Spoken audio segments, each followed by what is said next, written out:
ఈరోజు అందులో ఒకటే ఒక లోపం ఉంది. ఓకే, అది మీరు సరిదిద్దుకుంటే సరిదిద్దుకోండి, లేకపోతే లేదు. ఈ ఒకటి మంత్రి గారు, మీరు గౌరవనీయ మంత్రులు అదొక్కటే మీరు చేసిన పని అస్తం పెట్టుట్లా తెలంగాణ ప్రజలంతా కాంగ్రెస్ తల్లి అంటున్నారు అధ్యక్ష. బహిరంగంగా చెప్తున్నా, వాళ్ళు చెప్తలేరు. నేను ఏం చెప్తున్నాను అధ్యక్ష, అదొక్కటి లేకుండా బతుకమ్మ లాంటి మన బతుకమ్మ తల్లిని పెడితే బాగుండేది. ఆ చేతి అధ్యక్ష, నేను మాట్లాడి 100 మందితో సమానం.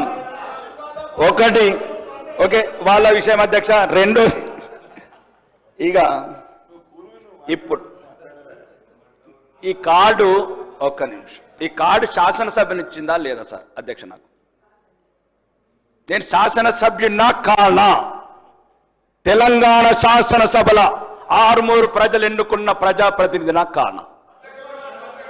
ఒకటి ప్రోటోకాల్ అధ్యక్ష, ఇదే లేనప్పుడు మాట్లాడటం ఎందుకు? శాసనసభ్యులమే కానప్పుడు మాట్లాడటం ఎందుకు? గౌరవనీయులు, మీరు అందరంటే గౌరవం, మీరంటారంటే అభిమానం, మీరంటే అభిమానం, కానీ మీరు కూడా అభిమానం చూపించాలి కదా అధ్యక్ష. ఇప్పుడు మీరంటే గౌరవం అధ్యక్ష, మంత్రులంటే అభిమానం, మంత్రులంటే గౌరవం, సాటి శాసనసభ్యులంటే గౌరవం, కానీ వాళ్ళు మమ్మల్ని గౌరవించకపోతే మేమెట్లా గౌరవించాలి అధ్యక్ష? నేనేమంటున్నాను అధ్యక్ష, ఈ దక్షిణ తెలంగాణ నిధులు మీరు దోసుకోబోతున్నారు. అభివృద్ధి లేదు, అధికారం లేదు, అవమానం. ఇంకెందుకు అధ్యక్ష మేము ఇక్కడ ఉండడం?